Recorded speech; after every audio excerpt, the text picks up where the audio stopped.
ibu-ibu dan bapak-bapak, rekan PT Multiguna. Hafizakumullah, semoga Allah menjaga kita semuanya.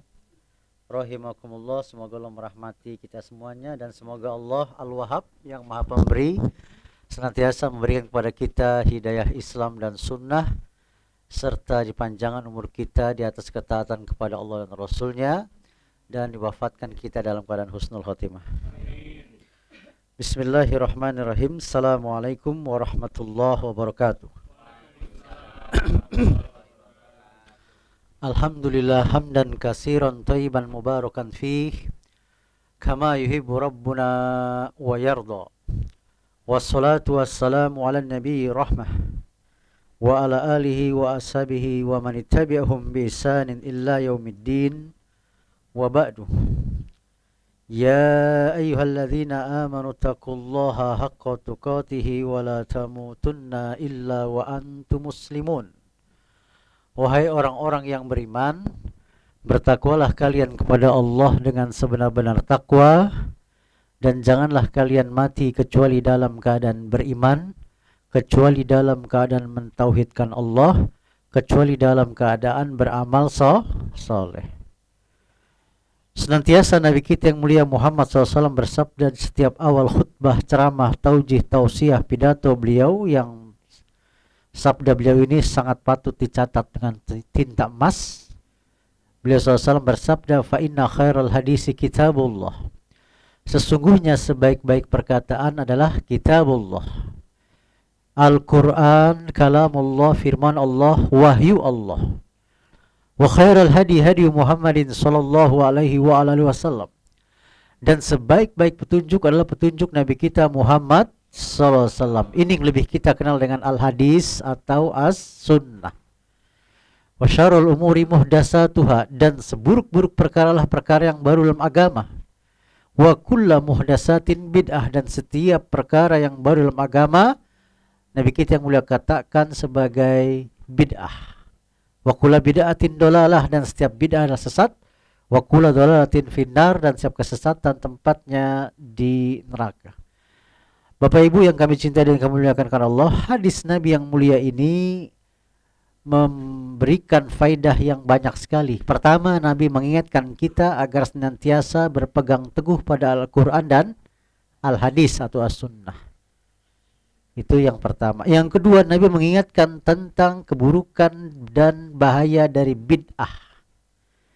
Karena setiap bid'ah sesat, dan setiap kesesatan tempat neraka. Dan kebid'ahan yang pertama kali muncul di zaman Nabi dan para sahabat adalah munculnya kelompok yang namanya Khawarij dan Syiah. Ini dua firqah bid'ah yang muncul di awal-awal Islam, yang kemudian berkembang sampai 72 golongan. Karena umat Yahudi pecah menjadi 71 golongan. 70 terancam neraka, 1 dijanjikan surga. Siapa mereka? Orang yang beriman kepada Allah dan mengikuti Nabi Musa. Umat Nasrani pecah menjadi 72 golongan. 71 terancam neraka, 1 dijadikan surga. Siapa yang surga ini? Mereka yang beriman kepada Allah dan beriman kepada Nabi Isa alaihi salatu wassalam. Kata Nabi, umatku ini akan pecah menjadi 73 golongan. 72 terancam neraka, 1 dijanjikan atau dijamin masuk surga. Para sahabat bertanya, siapa mereka yang 1 itu wahai Rasulullah? Banyak riwayat, karena memang hadis-hadisnya mutawatir, banyak sahabat yang meriwayatkan. Di antara jawaban Nabi adalah ma'ana alaihi al-yaum wa ashabi. Apa-apa yang aku dan para sahabatku pada hari ini berada di atasnya, yaitu cara beragama Rasul dan para sahabat. Wa fi riwayatin, dalam riwayat yang lain, al-jamaah, jawaban Nabi. Maksudnya ahlu sunnah wal jamaah. Cuman sayang jamaah sekalian ya, ini kalimat al-jamaah ini diperkosa oleh Islam jamaah. Mereka mengklaim maksud hadis ini adalah organ Islam yang namanya Islam jamaah. Sebelum Islam jamaah namanya Lemkari. Sebelum Lemkari namanya Darul Hadis. Sekarang namanya apa? Ya, LDII ya Pak ya. Ini tentu klaiman yang keliru. Tidak benar. Sebab akidah mereka bercampur dengan Khawarij, yakni mengkafirkan orang Islam di luar kelompoknya. Bahkan kalau kita tidak bergabung dalam kelompoknya, misalnya kita sholat ke masjidnya, bekas jejak kaki kita dipel. Walaupun hari ini mereka tidak mengaku itu. Iya. Jadi kalau dulu terang-terangan di depan orangnya dipel, kalau sekarang enggak, nunggu orangnya pergi dulu. Masih ya? Berarti dia ini ya, lebay ya. Bahkan karena kita tidak berbaiat kepada amirnya, maka kita ini dianggap kafir, najis, dan pasti masuk neraka. Kafir, najis, dan pasti masuk. Dan mereka berlebihan ya. Orang yang non muslim aja itu jasadnya boleh masuk masjid. Boleh masuk masjid. Nah kita yang masih muslim sama mereka dianggap najis. Orang non muslim yang najis itu hatinya, akidahnya Pak. Badannya tidak najis. Maka kalau ada orang non muslim ikut pengajian di masjid boleh. Jadi harapkan dia mendapatkan hidayah Islam. Ya.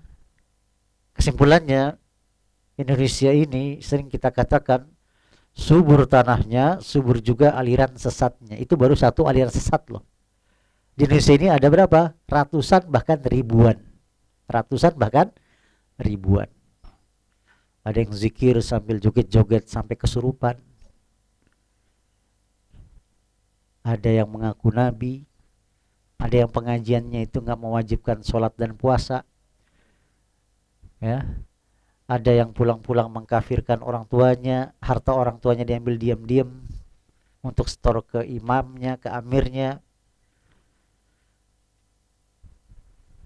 Ya, ada yang sibuk keluar kota, anak istrinya ditelantarkan atas nama dakwah,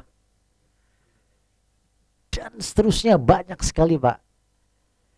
Sehingga kalau kita nggak membekali diri dengan akidah Ahlus Sunnah wal Jamaah, sebenarnya kita akan terbawa aliran-aliran yang menyimpang itu. Nah, ini penting kita menghadiri majelis ilmu. Di antara faedahnya agar kita tidak terjerumus di dalam kubangan kesesatan aliran-aliran yang banyak bergentayangan di negeri kita. Ya. Bapak Ibu sekalian yang kami cintai dan kami muliakan Allah, masih kita di dalam rangka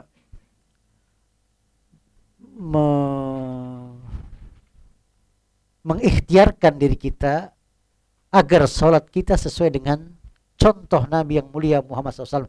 Karena Nabi SAW bersabda di hadisnya yang masyhur, yang terkenal itu, Sallu kama ra'aitumuni usolli. Hadis riwayat Bukhari dan Ahmad. Bukhari dalam sahihnya, Ahmad dalam musnadnya. Kata Nabi SAW, sholatlah kalian melihat aku. Aku di sini siapa? Nabi. Rasulullah SAW sholat. Gak ada hadis ikut Aisyah sholat, ikut Khadijah sholat, ikut Abu Bakar, Umar, Utsman, Ali sholat. Apalagi ikut Imam Hanafi, Maliki, Syafi'i, Hambali sholat, ikut LDI sholat. Gak ada. Yang diperintah kita ikut Nabi. Laqad kana lakum fi Rasulillahi uswatun hasanah. Telah ada pada Rasul itu suri teladan yang terbaik. Nah, tentang sifat salat Nabi ini kita sudah lalui beberapa sesi pertemuan.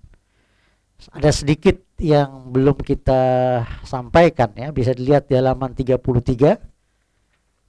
Lembaran terakhir ya, lembaran terakhir, paling akhir. Kita kemarin baru ringkas menyampaikan tentang menggerak-gerakkan jari dalam tasyahud. Kemarin kita sudah simpulkan menggerakkan jari sunnah, tidak menggerakkan jari juga sunnah. Artinya keduanya tidak boleh saling dipertentangkan. Kata yang menggerakkan jari kepada yang nggak menggerakkan jari, nggak menggerakkan jari salah. Yang benar menggerakkan jari. Ini perkataan yang tidak pas. Atau kata yang tidak menggerakkan jari, menggerakkan jari berarti 3 kali gerak berturut-turut batal. Tidak pas juga. Karena keduanya ada dalilnya, ada contohnya. Bicara agama, terlebih bicara ibadah, bicara sholat, tidak boleh bicara akal, harus bicara dalil. Harus bicara dalil.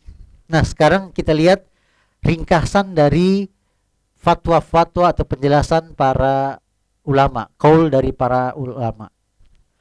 Lihat halaman 33, lembaran terakhir, paragraf kedua.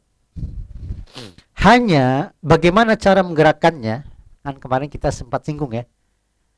Jadi ini kembali kepada uruf. Uruf itu yang sesuatu adat istiadat yang wajar, kebiasaan yang wajar. Ya, tidak misalnya digerak-gerakkan begini, tidak diputar-putar begini, tidak digelombang-gelombangkan begini. Namanya menggerakkan wajar ya seperti ini. Nanti kita lihat penjelasannya. Bagaimana cara menggerakkannya? Gerakan sewajarnya, jangan terlalu kencang. Ada sesuatu kaidah dalam masalah ini, yaitu apa yang tidak ada batasannya di dalam syariat maka dikembalikan kepada tabiat. Tabiat itu sesuatu yang wajar ya. Sekarang adakah riwayat bahwa beliau ketika bersyarat dengan kencang? Tidak ada. Lembek juga tidak ada, karena itu lakukan sewajarnya. Dilakukan sewajarnya. Oleh karena itu para ulama mengingatkan agar tidak main-main tatkala menggerak-gerakkan jari telunjuk ke kanan dan ke kiri tadi. Diputar-putar. Rasulullah tidak menggerakkan seperti ini, itu hanya sia-sia dan main-main belaka. Dan menggerakkannya di sini adalah sejak awal tasyahud, kemarin ditanyakan ya, hingga akhir menurut pendapat terkuat. Karena para ulama berselisih pendapat mengenai kapan kita menggerakkan ini. Ada yang mengatakan ketika bertemu lafazul jalalah, yaitu lafaz Allah. Pas Allah naik. Ada yang mengatakan ketika bertemu lafaz la ilaha illallah. Karena ini menunjukkan kalimat tauhid. Begitu dalihnya. Itu dalih, bukan dalil. Beda gak? Dalil beda. Dalih itu alasan akal kita saja. Dalil itu argumen dari Al-Quran dan hadis Nabi SAW. Karena ini menunjukkan kalimat tauhid. Ada yang mengatakan apabila bertemu dengan doa. Akan tetapi pendapat yang kuat ialah bahwa isyarat dan menggerakkan ini disyariatkan sejak awal tasyahud hingga akhir, tidak ada batasan terakhir. Ya, batasan terakhirnya itu bacaan selesai dia mau salam. Ya. Sekali lagi, caranya adalah boleh ibu jari menggenggam semua jari seperti ini. Boleh jari tengah membentuk lingkaran dengan ibu jari seperti ini. Boleh begini. Ya, kelihatan ya? Boleh digenggam. Dan ini di bawah, karena ada di masyarakat begini ada. Ya, saya lihat ada yang begini loh. Hah? Pistol. Ada yang begini. Ya. Baik. Kita anggap tuntas pembahasan tentang menggerak-gerakkan jari telunjuk atau tidak itu ya. Kemudian berdiri ke rakaat ketiga. Berarti kan dari rakaat kedua ke rakaat ketiga. Ya. Berdiri ke rakaat ketiga dengan membaca takbir sambil mengangkat tangan, kemudian melakukan seperti rakaat pertama selain doa iftitah. Ya, ini maksudnya apa? Cukup Al-Fatihah, tidak lagi membaca iftitah atau istiftah. Karena istiftah atau iftitah adanya di rakaat pertama. Ya, umumnya sholat sunnah muakkadah membaca istiftah kecuali sholat jenazah. Sholat jenazah rakaat pertama langsung al-fatihah, ya. Dan seterusnya bisa lihat dalilnya. Kemudian duduk tasyahud akhir. Tasyahud akhir dilakukan dengan duduk tawarruk. Ini kita sudah bahas. Ada dua pendapat, ya, tidak boleh saling bertengkar. Tasyahud akhir itu, ini kan lagi bicara rakaat ketiga atau rakaat keempat, ya. Itu yang memiliki dua tasyahud, baik itu tasyahud awal atau tasyahud akhir, duduknya tawarruk. Tawarruk itu kita duduk menyelonjorkan kaki kiri kita di bawah tulang kering kaki kanan. Nah, kaki kanannya boleh tegak, boleh dihamparkan, ya. Nah, yaitu meletakkan bagian atas paha kiri di atas tanah. Ini di atas tanah, nempel berarti kan. Dan mengeluarkan kakinya dari satu arah, yaitu di bawah tulang kering kaki kanan itu, kaki kirinya. Boleh menegakkan telapak kaki. Nah, telapak kaki boleh tegakkan atau bentangkan, membentangkannya juga boleh.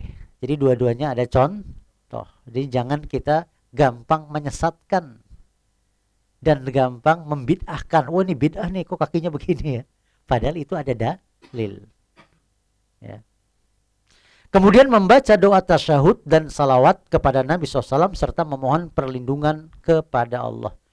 Apa ini maksud perlindungan? Di antaranya Allahumma inni a'udzubika min azabil jahannam wa min azabil qabri wa min fitnatil mahya wal mamat wa min syarril fitnati masihi dajjal. Itu di antaranya. Doa tasyahud bisa yang tertera di situ karena ada contohnya banyak, ya. At-tahiyatulillah, boleh begitu. Wassalawatul wattayyibat. Assalamu alayka ayyuhan nabiyyu wa rahmatullahi wa barakatuh. Assalamu alayna wa ala ibadillahis salihin. Asyhadu an la ilaha illallah wa asyhadu anna Muhammadan abduhu wa rasuluh. Itu tasyahud, ya. Kemudian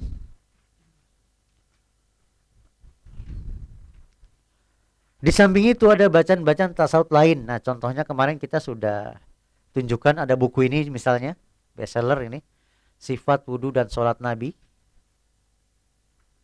Carinya di toko apa, Pak?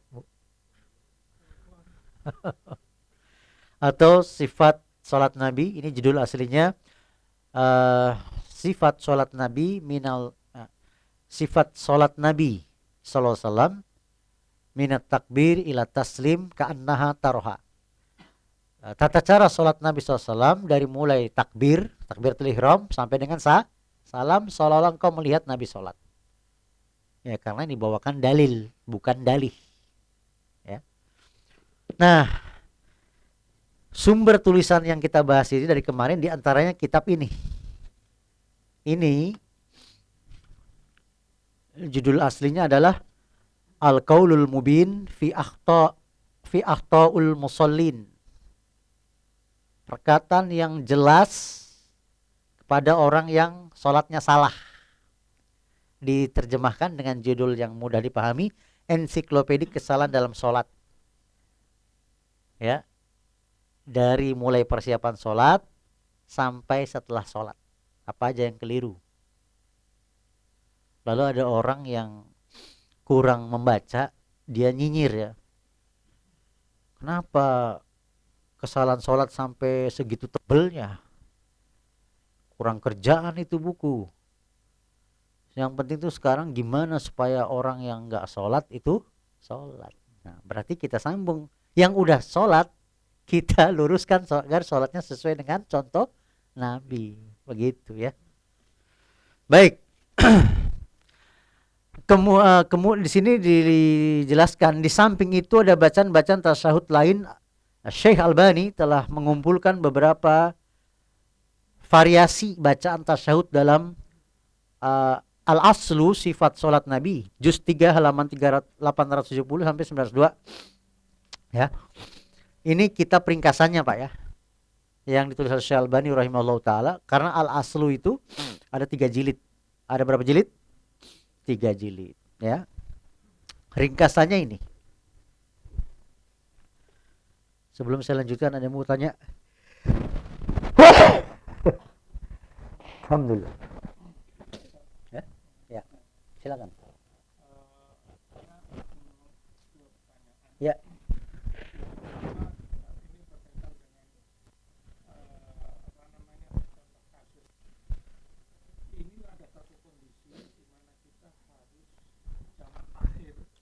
Jamak takhir. Berarti dikerjakan pada waktu isya.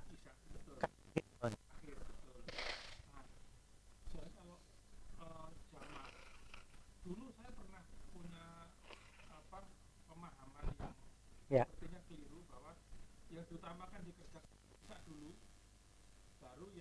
Karena tuan rumahnya isya. Ya. Ya. Penjelasan. Ya. Ya.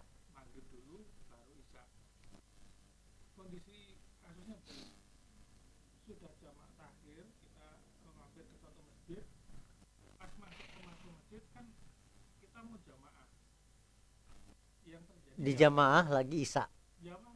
Bapak belum maghrib. Baru datang. Udah rokat keberapa nggak tahu. Komat, baru komat. Oh,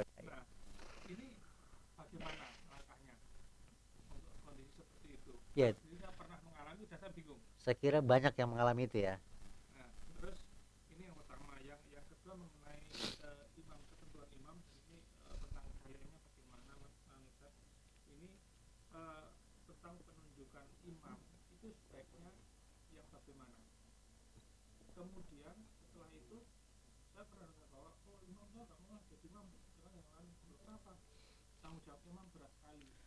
Akhirnya sholat sendiri, nggak juga? Oh, nggak juga. Ya imam. Itu pertanyaannya udah 2 apa 3 itu?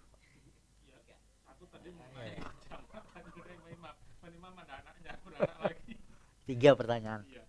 Ada lagi? Baik, sebelum kita lanjutkan ada pertanyaan bagus dari Pak, saya lupa lagi Pak siapa. Pak Agung Hafizakumullah, semoga Allah menjaga beliau, keluarga beliau dan kita semuanya.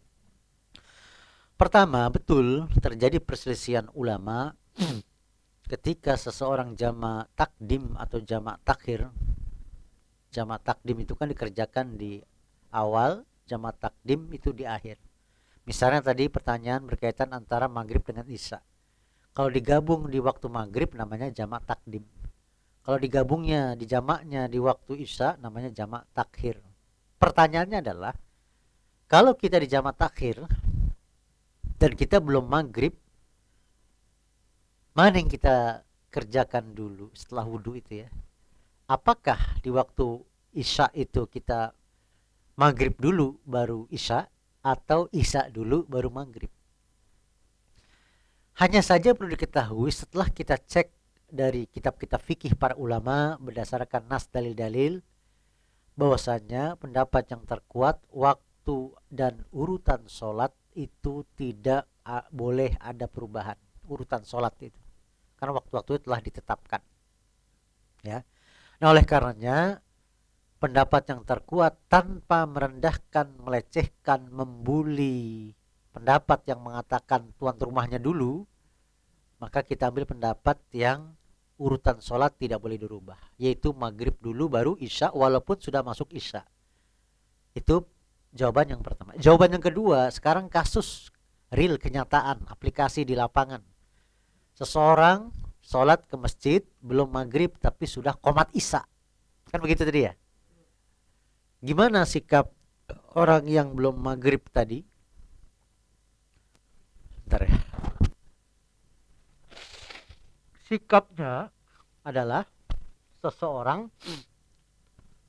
wajib ikut imam yang sholat isya. Makmum tadi yang belum maghrib wajib ikut sholat isya bareng imam, tapi niatnya maghrib. Kemudian muncul persoalan berikutnya, mereka kan 4, kita 3, gimana kan gitu ya. Caranya ada 2 dalam kitab-kitab fikih para ulama, dan caranya ada kitab ensiklopedia sholat 3 jilid tebal ya, ditulis oleh Syekh Wahab Ali Al-Qahtani hafizahullah taala. Cara yang pertama, di rakaat ketiga dia duduk sendirian tasawuf akhir, nungguin imam makmum lain duduk di rakaat keempat tasawuf akhir. Salamnya ya setelah imam kita ikut salam, berarti dia belum sholat isya, baru sholat maghrib. Itu cara yang pertama. Cara yang kedua, dia percepat tasawuf akhir. Percepat, berarti kan gak usah ada baca doa perlindungan yang tadi, dia salam. Kan imam dan makmum di rakaat keempat ya Pak. Kita segera nyusul rakaat keempat. Itu rakaat isya pertama kita. Iya, jadi kita nanti mereka salam, kita kurang 3 rakaat. Bagi yang tidak biasa melaksanakan ini akan terlihat aneh. Ya kan? Orang-orang bahkan akan bisik-bisik gitu ya. Tadi sholat apa? Kalau saya pribadi, saya itu ajang kenalan saya sama mereka. Setelah selesai saya salam. Oh iya Pak, tadi saya jelaskan begini begitu. Oh begitu ya. Suka-suka kita bawa kitabnya ya. Nah, maka kalau ada yang bertanya, emang boleh imam sholat isya kita sholat maghrib, emang boleh beda niat begitu pertanyaannya Pak ya? Jawabannya boleh. Dalilnya, mohon maaf ya Pak, saya kalau kena debu begini.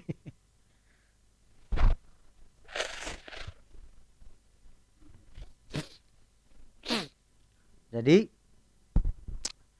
dalilnya hadis sahih, Nabi SAW pernah sholat subuh bersama para sahabat. Setelah selesai sholat bubar, udah zikir bubar, Nabi melihat ada seorang sahabat yang baru datang. Berarti dia udah sholat belum? Belum, baru datang mau sholat. Apa kata Nabi? Tahu gak Pak? Kata Nabi apa? Siapa di antara kalian itu yang pada pulang tadi udah selesai sholat subuh, yang mau sholat bersama dia, baik sebagai imam atau sebagai makmum. Bagi kalian sholat sunnah, bagi dia tetap sholat wajib. Itu beda niat gak Pak? Iya jelas. Orang yang udah sholat niatnya sholat sunnah, orang yang belum sholat niatnya sholat wajib, maka tidak apa-apa. Maka kalau ada orang sholat sunnah setelah sholat wajib Pak, habis sholat jamaah kan zikir ada sholat sunnah ya, lalu kita masuk pengen jadi makmumnya orang yang sholat sunnah ini, boleh. Hah? Iya, boleh antara imam dan makmum beda niat, itu boleh. Ya, jadi kesimpulannya kita tidak perlu ikut sholat isya karena kita belum sholat maghrib dan urutan sholat tidak boleh dirubah. Kita niatnya sholat maghrib di belakang imam dan makmum yang sholat isya. Ya, caranya ada 2 tadi. Boleh Bapak di rakaat ketiga nungguin mereka duduk, ya. Atau boleh juga Bapak percepat tasyahud akhirnya, Bapak berdiri mengejar rakaat keempat mereka sebagai rakaat pertama kita isya. Bisa dipahami ya? Rakaat keempat mereka isya sebagai rakaat pertama kita isya, berarti kita kurang 3 rakaat. Seperti itu. Sama kita ke masjid mau sholat zuhur tapi udah qomat asar, nah gitu ya. Niat kita tetap zuhur. Berarti nanti asarnya sendirian. Ada lagi? Oh iya. Kalau dalam kriteria hadis-hadis Nabi yang sahih, imam itu dilihat dari bacaan Qur'annya, ilmu-ilmu Qur'annya, hafalan Qur'annya, bagusnya bacaannya. Jadi Qur'an yang dilihat. Kalau sama-sama bagus Qur'annya, lihat sunnahnya, hadis-hadisnya. penerapannya dalam kehidupannya. Kalau sama-sama bagus, ya kan? Itu mana yang lebih tua? Kalau sama-sama tua, mana yang lebih dulu hijrah? Itu kriteria imam dalam hadis. Nah, perkaranya di negeri kita ini kan jarang ada imam yang digaji, tapi sebagian ada. Saya ambil contoh ya. Imam di Pondok Bambu. Tahu Pondok Bambu ya? Ada masjid namanya Babu Salam. Bacaan imamnya bagus. Dia masih mahasiswa Lipia. Saya ngobrol-ngobrol, saya tanya DKM-nya. Itu imam digaji. Berapa gajinya? Oh, di sini lumayan besar. Berapa? 5,5 juta. Di tempat lain 2,5, 3 ya. Terus tempat tinggalnya udah disediain. Dia tinggal sama anak istrinya. Nah, sehingga kita serahkan kepada ahlinya dan nggak perlu ada lagi nunjuk-nunjukkan. Kamu aja. Itu bisa-bisa nggak ada jamaah, bisa-bisa. Ya kan? Kalaupun ada, bacaan imamnya nggak becus, sehingga bikin was-was jamaah. Ya, jadi perlu diterapkan di masjid-masjid musolah dimanapun, kalau bisa ada imam yang digaji, sehingga dia memang profesional, memang ahlinya. Kan kata Nabi SAW, apabila suatu urusan diserahkan kepada yang bukan ahlinya, fantajirus sa'ah, maka tunggu kancurannya. Jadi harus serahkan kepada yang jadi nggak perlu ada tunjuk-tunjuk. Walaupun sebenarnya masjid di pom bensin, itu pengelola pom bensin jangan pelit. Gaji seorang imam di situ yang untuk memimpin sholat orang-orang yang sholat. Sehingga tidak meragukan, nggak bikin was-was jamaah. Ada lagi? Oh ya. Ya, silakan.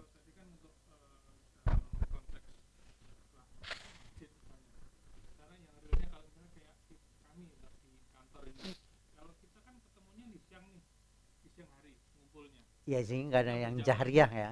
Iya, jadi tentang keutamaan siapa yang bacaan Quran yang paling bagus itu tidak terlalu kelihatan karena bacaannya kan dia baca juga dia tapi memang nggak seperti maghrib ataupun isya subuh. Nah, kalau yang seperti ini kriterianya bagaimana? Ya, sebenarnya gini, kemarin kita kan ada usulan supaya misalnya ada ustadz yang mengajarkan tajwid. Di dalamnya kan ada nanti ada tahsin, ada tahfiz, ya kan? Sehingga kita masing-masing tahu nih siapa yang capable, yang bacanya, yang makhrajul hurufnya, yang matnya tepat, bagus, itu yang bisa kita tunjuk jadi imam, Pak. Kalau gini kan kita nggak tahu ya, nggak tahu ya. Nah, maka perlu ada misalnya dari pimpinan, dari HRD misalnya gitu ya, ada dari seksi dakwah. Kita tahu di sini ada teman-teman yang bacain Qur'annya bagus. Nah, itu yang kita jadikan imam. Sebaiknya dia terus, jangan yang lain. Yang benar-benar bacaannya sesuai dengan kaidah-kaidah ilmu tajwid. Gitu, Pak ya.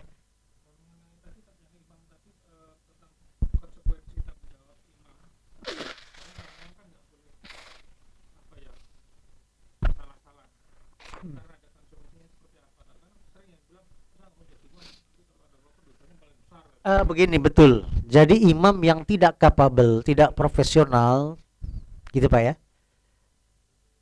si makmum gak berdosa. Imam nanggung dosanya. Itu yang disebut berat jadi imam. Tapi kalau imamnya profesional, capable, ahlinya, luar biasa pahalanya. Ya, barangkali itu Pak ya. Kita sama-sama Pak. Nah, kemudian bersalawat kepada Nabi SAW, yaitu mendoakan agar Allah memuji Nabi Muhammad SAW di sisi para malaikat yang mulia. Di antara lafaz salawat adalah salawat Ibrahimiyah. Pernah dengar Pak salawat Ibrahimiyah? Salawat yang kita baca dalam sholat di tasawuf awal dan tasawuf akhir. Karena nanti ada pembahasan, tapi sebenarnya sudah lewat pembahasannya ya. Tasawuf awal sama tasawuf akhir sebenarnya bacanya sama. Ada sama-sama salawatnya.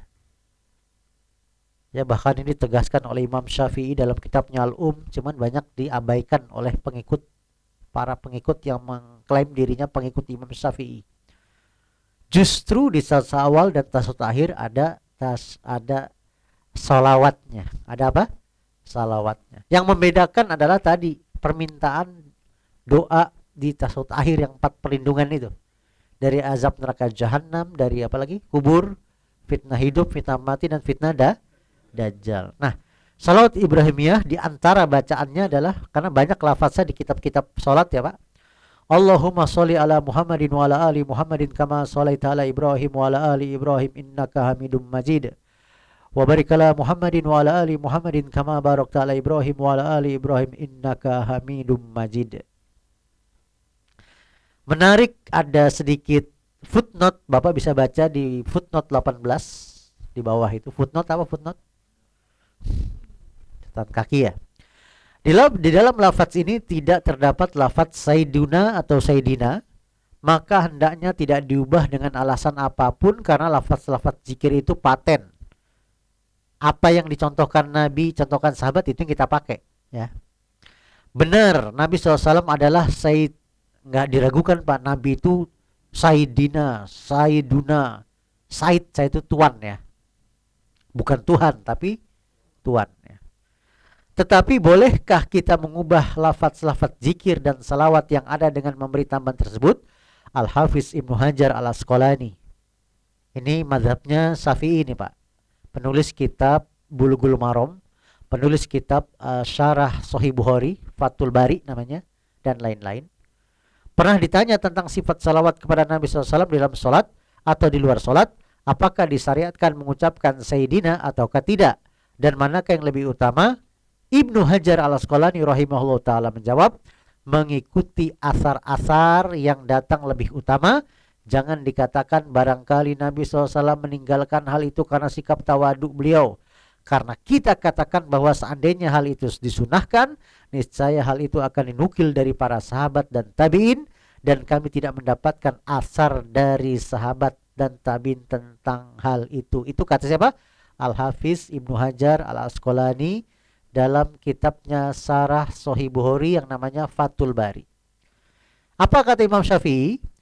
Ya, inilah Imam Syafi'i, semoga Allah meninggikan derajatnya, dan dia adalah manusia yang lebih mengagungkan Nabi SAW. Beliau berkata dalam khutbah kitab pembukaan kitab Kitab Pak, itu kalau saya lihat terjemahannya ada 16 jilid tebal, segini nih. Kitab Imam Syafi'i itu baru satu judul ya. Imam Syafi'i juga nulis tentang tafsir, tentang fikih, tentang usul fikih ya. Tentang Usuluddin, namanya Arisalah, satu jilid. Apa kata Imam Syafi'i rahimahullah ta'ala? Di dalam yang merupakan pegangan utama pengikut mazhabnya, Allahumma sholli ala Muhammad ya. Maksudnya Imam Syafi'i sendiri tidak pakai kalimat Sayyidina. Cuman sayang seribu sayang, harus kita akui sebagian tokoh-tokoh agama di negeri kita ya mendoktrin jamaahnya pakai Sayyidina, tapi bagaimana Imam Syafi'i sendiri?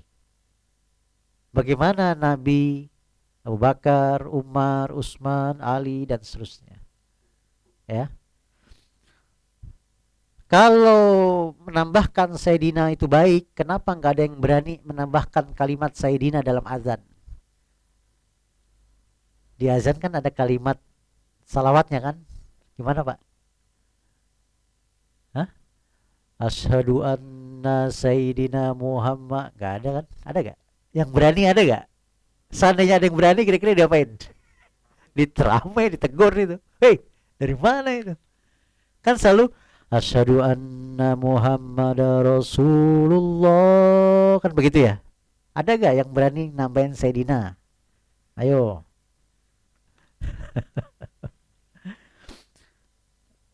Nabi Sayyidina nggak diragukan, cuman menambahkan salawat itu, ini yang dipertanyakan ya. Sedangkan kita nggak boleh menambah, nggak boleh mengurang dalam ibadah. Al-Qadi Iyad membuat suatu bab tentang salawat kepada Nabi SAW dalam kitabnya As-Syifa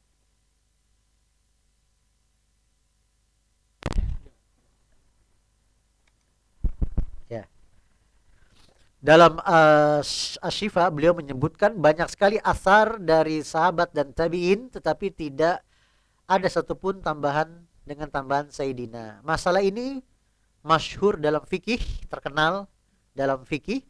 Namun seandainya hal itu sunnah, niscaya tidak akan samar dan dilalaikan oleh mereka semuanya.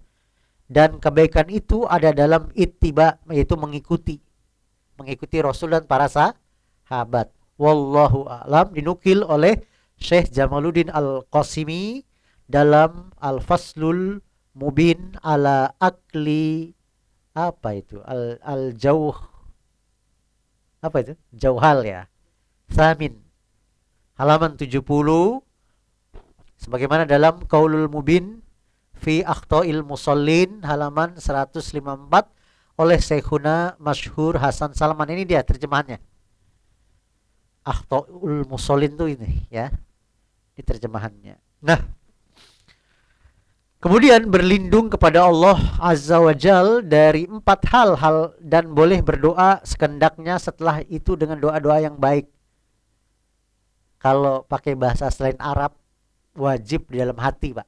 Karena sholat itu sudah ditetapkan tidak boleh pakai bahasa selain Arab. Maka sesat dulu ada di Indonesia ini, Pak. Sholat berbahasa Indonesia. Itu kan rame tuh. Akhirnya MUI mengeluarkan fatwa sesat ya.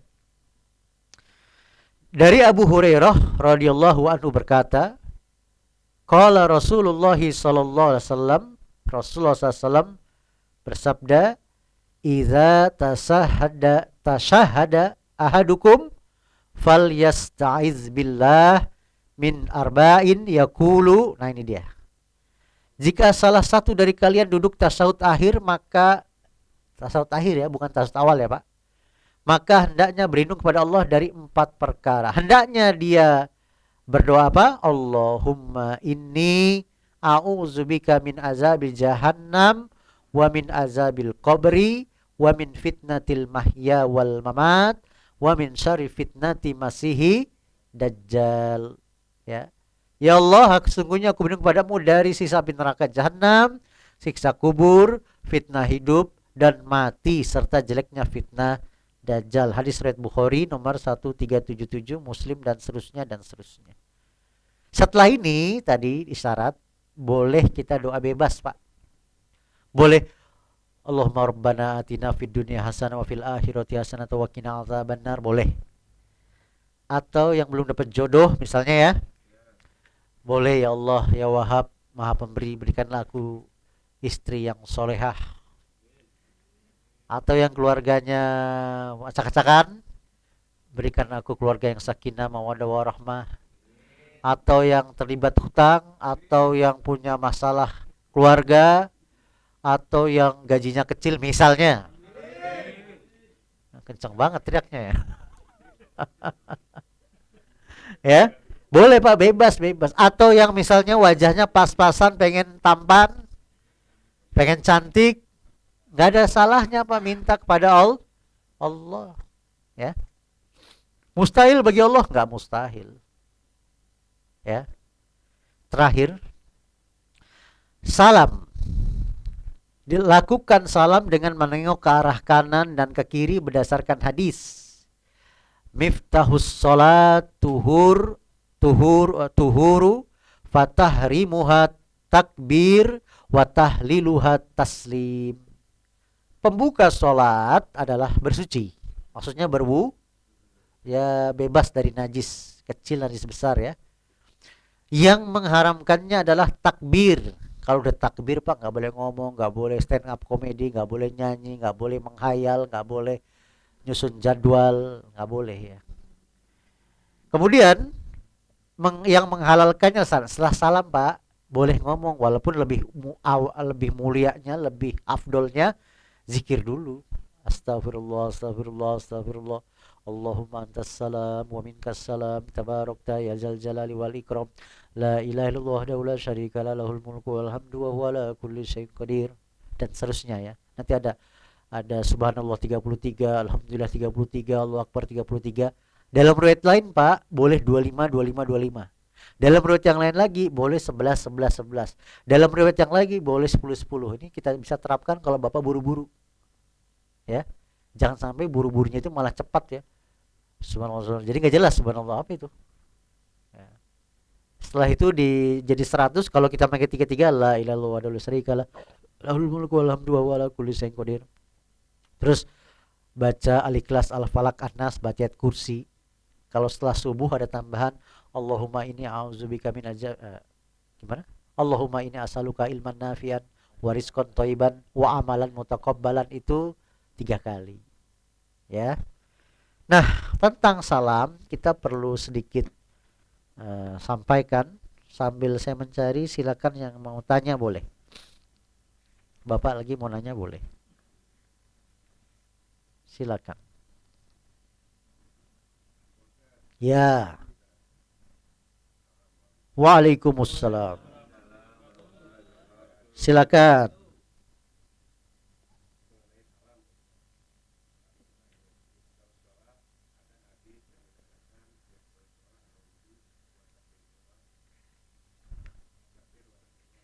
Ya.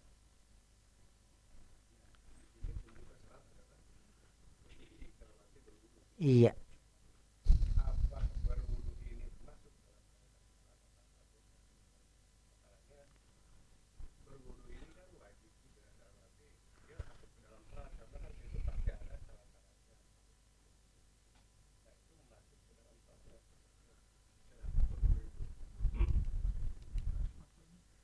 Itu ada lagi? Baik. Ya. Oh, ada ya. Silakan.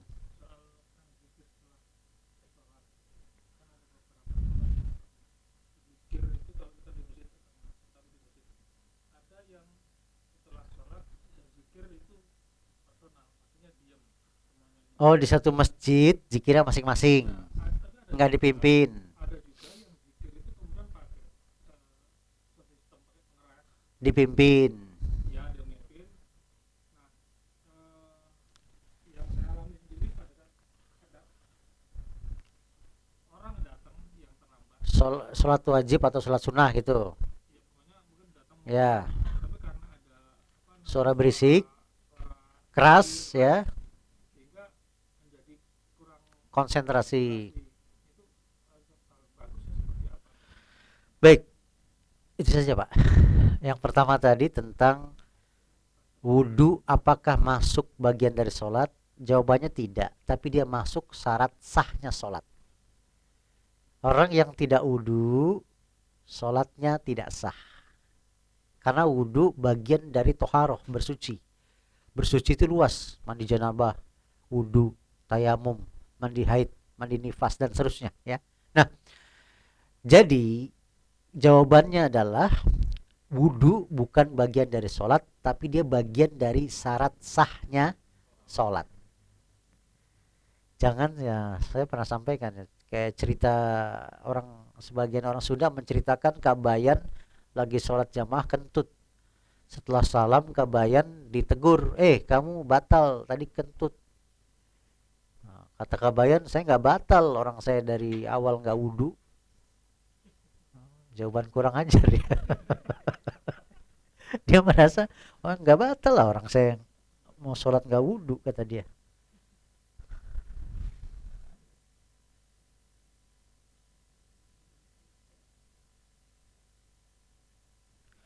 Ya. Yang kedua, tentang ada yang zikir jamaah keras. Ini sebenarnya ulama membolehkan kalau dalam rangka pengajaran jamaah. Tapi kalau sudah bisa masing-masing, doanya masing-masing, zikirnya masing-masing, karena kebutuhannya beda-beda. Ada imam mimpin doa Pak, itu imam itu puluhan tahun nikah nggak punya anak. Doanya punya anak, diaminin sama jamaahnya. Ya. Itu jamaahnya istrinya hamil melahirkan. Kita satu daerah begitu, karena nggak ngerti apa itu bacaannya. Nah, kalau kondisinya seperti itu, kalau ada kemampuan kita kasih musyawarah dengan pengurus, ya kan, agar yang terbaik doa itu dipelankan, zikir itu tidak mengeraskan suara. Bapak pegang ini gak Quran di handphone, ada kan? Silakan mari kita baca surat 7 Al-A'raf ayat 55 dan 205. Ini kita lihat dalil ya, bukan katanya ya. Surat 7 ayat 55 dan 205. Yang pertama ayat 55 dulu.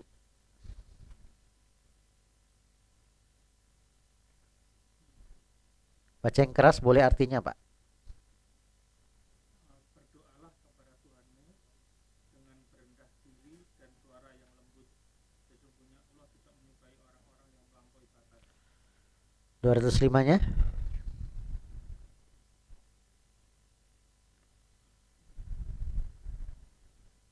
Dan sebutlah nama Tuhanmu dalam hatimu dengan merendah. Sebutlah nama Tuhan itu maksudnya zikir ya. Iya. Terus Dan sebutlah nama Tuhanmu dalam hatimu dengan merendahkan diri dan rasa takut dan dengan tidak mengeraskan suara di waktu pagi dan petang. Dan janganlah kamu termasuk orang-orang yang lalai. iya, Allah berfirman dalam surat 7 ayat 55 Al-A'raf, Ud'u rabbakum tadarru'aw wa khufyatan. Berdoalah kepada Tuhanmu dengan rendah diri dan suara yang lembut. Suara yang apa? Lembut. Innahu la yuhibbul mu'tadin. Sungguh dia tidak menyukai orang-orang yang melampaui batas. Dalam surat yang sama ayat 205 ya, Allah Subhanahu wa taala berfirman. Nah, ini dia ayatnya. Wazkur rabbaka maksudnya dan berzikirlah kepada Rabbmu dan ingatlah Tuhanmu. Fi nafsika dalam hatimu. Tadarru'au wahifatau wadunal jahri minal qauli bil gudu wal asali wala takum minal ghafilin. Dan ingatlah Tuhanmu, berzikirlah kepada Tuhanmu dalam hatimu dengan rendah hati dan rasa takut dan dengan tidak mengeraskan suara pada waktu pagi dan petang, dan janganlah kamu termasuk orang-orang lain. Nah, makanya Pak, ketika yang di sekolahan Bapak Ibu lihat di TK itu kan dipimpin ya. Kenapa? Karena anak-anak ini belum hafal benar. Makanya dibolehkan. Dalam rangka taklim, dalam rangka pembelajaran itu boleh. Tapi kalau dalam rangka praktek ibadah, kalau sudah hafal hingga tidak mengganggu orang yang sholat sunnah, tidak mengganggu orang yang tadi belum sholat baru datang ya. Karena mayoritas orang Pak, kalau sholat terus ribut, itu mayoritas nggak konsentrasi memang. Tidak konsentrasi. Makanya tidak mengherankan di Mekah Madinah itu tidak dikeraskan bacaan zikirnya setelah sholat, tapi zikir masing-masing karena sudah hafal. Ya, demikian ya Pak. Silakan yang lain. Kalau tidak ada, insya Allah pada pembahasan yang akan datang, Allah panjangkan umur kita mudah-mudahan. Judulnya dianggap membatalkan sholat padahal bukan. Ya, kita sering meyakini suatu amalan dalam sholat, wah ini membatalkan padahal nggak batal. Seperti antara senyum dengan ketawa terbahak, mana yang batal? Tertawa terbahak-bahak, itu dibahas di sini. Hanya kan kadang-kadang kita sholat senyum ingat sesuatu ya, itu akibat kita nggak paham apa yang kita baca, jadi malah pikirannya kemana-mana itu. Jadi karena ingat sesuatu senyum, makruh bukan batal, makruh itu ada dibahas di sini. Ya, termasuk Nabi SAW pernah sholat menggendong cucunya. Ketika sujud ditaruh, ketika berdiri Nabi gendong. Nabi SAW pernah sholat, ada kalajengking, ada ular di depannya, Nabi bunuh. Nabi pernah sholat, Nabi sambil berjalan bukain pintu Aisyah, ketok pintu. Ya, tapi tidak ngomong apa-apa ya, kalau ngomong batal. Ya, insya Allah pada pertemuan yang selanjutnya. Masih ada waktu, silakan Pak, ada yang mau nanya? Ibu-ibunya terutama. Saya manggilnya ibu-ibu atau mbak-mbak? Hah?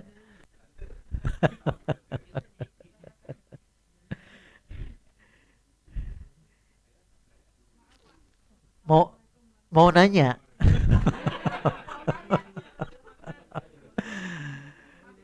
Ya, aku jawab ya. Silakan.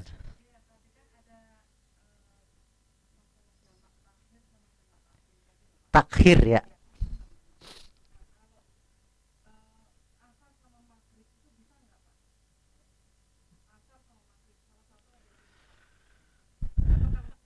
Iya, iya, iya dong, nggak mungkin lupa maghrib di waktu asar, nggak mungkin ya.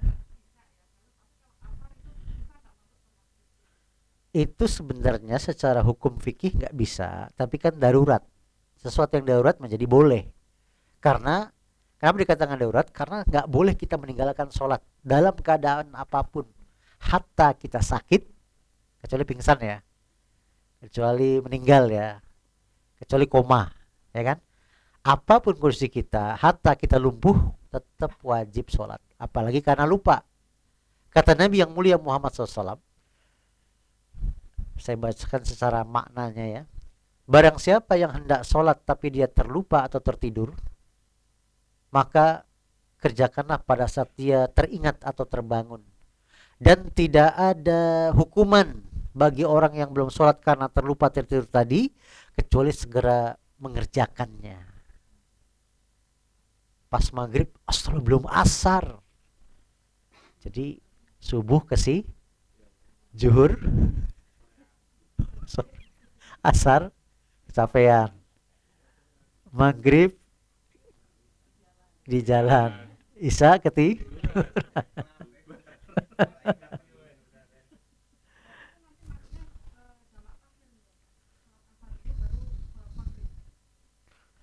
Iya, secara bahasa betul jamak takhir karena kan dikerjakan di waktu sholat yang akhir tadi ya. Terus begini, saya juga banyak yang salah paham ya Pak. Katanya kalau bangun pagi matahari udah kelihatan berarti bebas sholat subuh. Ini salah. Sholat subuh tetap wajib dilakukan. Kan saya pernah cerita ya, pernah kita ngajar di sebuah sekolah di Perumnas 3 Bulak Kapal Bekasi Timur itu. Saya ceritakan ke anak-anak, kan masuk jam 7 ya. Saya yakin ya anak-anak ini pasti begadang gitu ya. Anak namanya STM. Tahu sendiri yang tiap hari tawuran ya. Mereka begadang, bangun juga pas-pasan dengan waktu berangkat sekolah ya. Itu pun di kelas ngantuk-ngantuk saya lihat. Saya ceritakan tentang kewajiban sholat, ya dosa sangat besar meninggalkan sholat, dosanya lebih besar daripada dosa zina, mencuri, main judi dan seterusnya. Dan seterusnya. Amal yang pertama kali ditanya di akhirat sholat, yang ditanya nanti dan seterusnya dan seterusnya. Saya bawakan hadis tadi, barang siapa yang mau sholat tapi lupa tertidur maka nah, apa yang terjadi Pak Bu?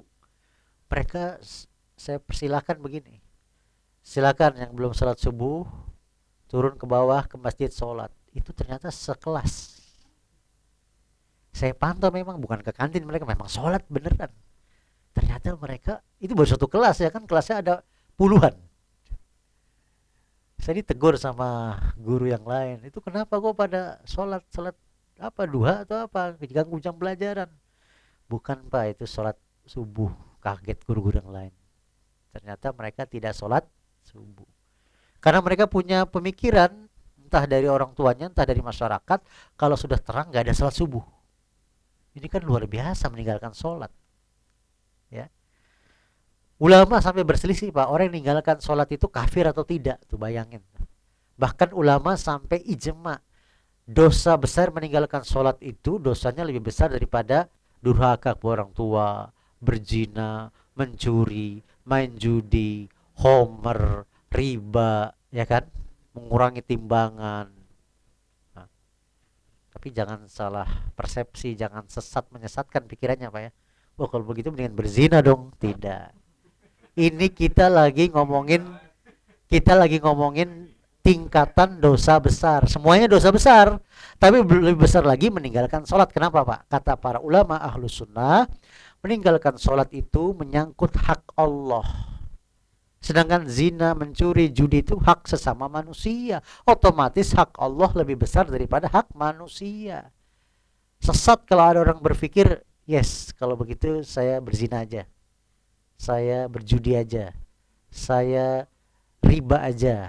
Enggak, ya. Ini kan kita lagi membahas tingkatan dosa besar, bukan lebih mendingnya, bukan. Begitu ya, Pak? Bu, ya. Boleh. Ini kita sampai asar ya.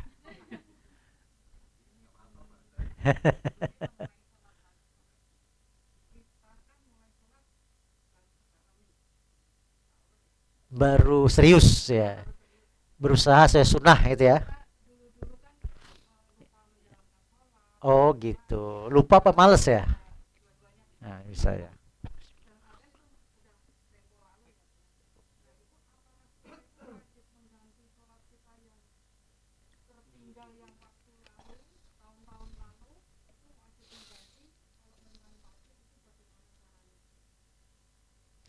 Ya memang ada fatwa bertebaran di masyarakat, tapi fatwa ini lagi-lagi bukan pakai dalil tapi pakai dalih.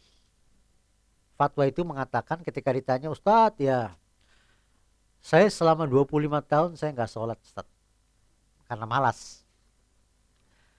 Gimana Ustadz, saya mau tobat. Oh caranya adalah, Bapak udah umur berapa? 50 Ustadz. Ya, caranya Bapak 25 tahun ke depan Bapak ganti. Caranya nanti Bapak setelah sholat subuh, subuh lagi sendirian. Setelah zuhur, zuhur lagi sendirian. Setelah asar, asar lagi sendirian. Terus sampai 25 tahun begitu Pak.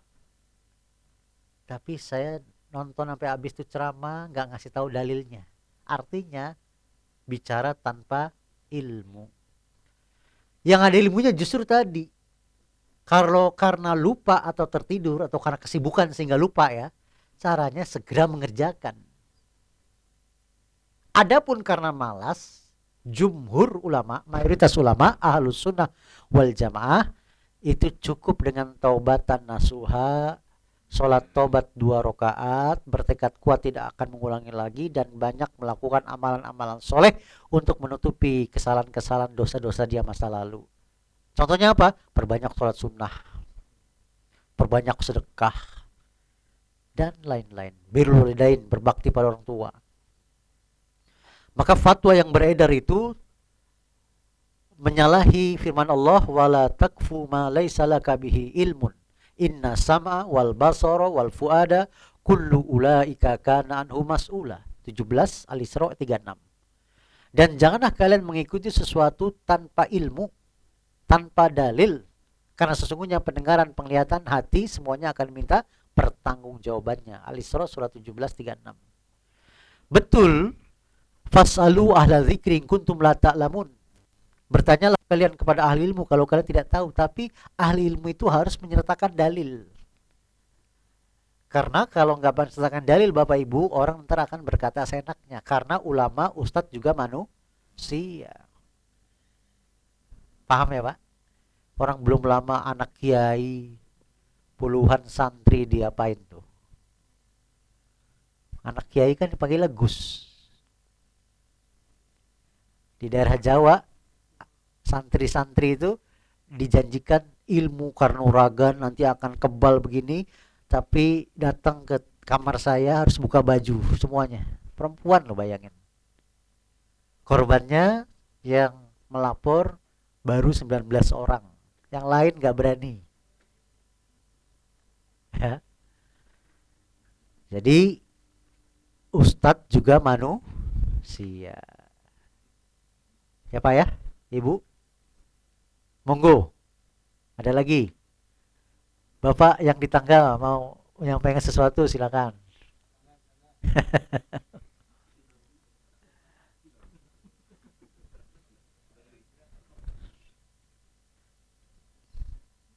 Ada lagi, silakan. Ya, monggo.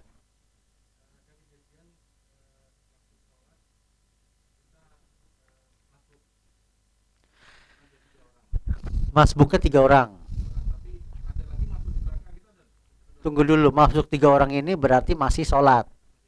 Ada orang habis wudhu baru datang. Iya, jadi imam. Ini kata para ulama fikih ya, dilihat. Sebab kalau makmumnya sendirian, posisinya kan harus di sebelah kanan imam. Itu kan enggak, ya enggak. Jadi kalau mau pilih yang kanan, biar dia ada di samping yang kanan. Ingat ya, di samping sejajar, bukan mundur dikit. Saya sering diskusi dengan beberapa ustadz di Jakarta Timur dan Kalimalang gitu ya.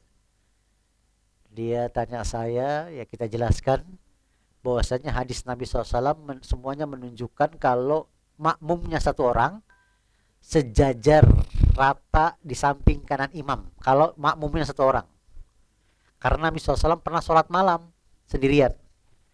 Datang sahabat sholat malam di sebelah kiri Nabi, sama Nabi dipindahin ke kanan. Kanan sejajar tuh. Datang lagi sahabat yang lain sebelah kiri, jadi sejajar bertiga pak. Dua-duanya Nabi mundurin. Nah, di antara faidah fikih dari hadis-hadis itu, Nabi SAW menempatkan kalau makmumnya satu orang sejajar sebelah kanan. Lalu ada protes dari sebagian ustadz. Ya kalau sebelah kanan sejajar kita nggak bisa membedakan mana imam mana makmum. Nah udah bisa dijawab pak. Gampang. Imam pasti sebelah kiri. Kalau itu sholat jahriyah, imam pasti bacanya ke keras. Kalau bergerak, imam pasti yang duluan. Udah gampang. Ngapain harus bingung? Ya. Tadi saya sampai lupa pertanyaannya apa tadi. Oh iya, seperti itu.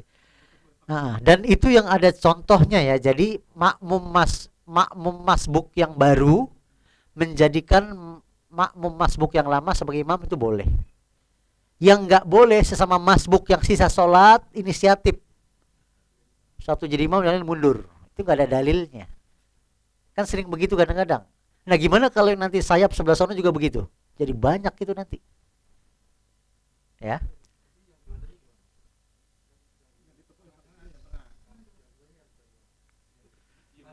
Yang bagus maju.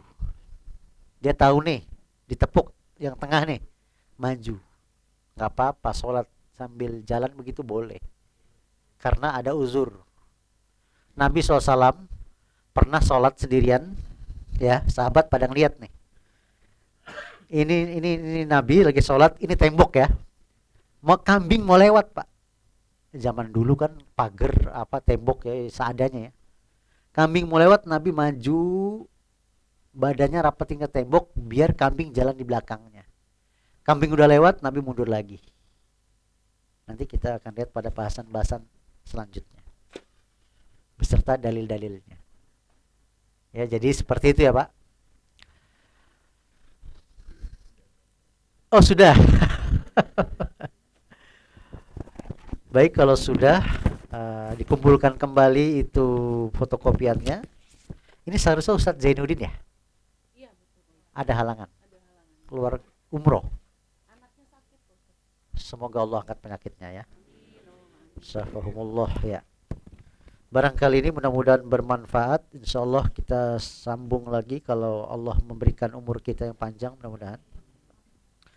Dan mudah-mudahan kita bisa menerapkan sifat sholat Nabi SAW agar sholat kita diterima oleh Allah Subhanahu Wa Taala.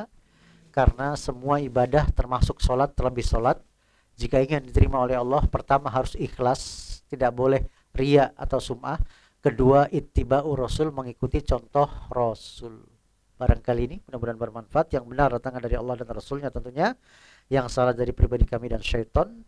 Kita semua mohon ampun kepada Allah Al-Ghafar, Al-Ghafur. Semoga Allah mengampuni dosa-dosa kita semuanya, dosa kedua orang tua kita dan dosa seluruh kaum muslimin.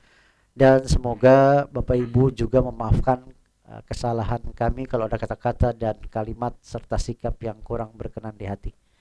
Subhanaka Allahumma bihamdika asyhadu an la ilaha illa anta astaghfiruka wa atubu ilaik. Assalamualaikum warahmatullahi wabarakatuh.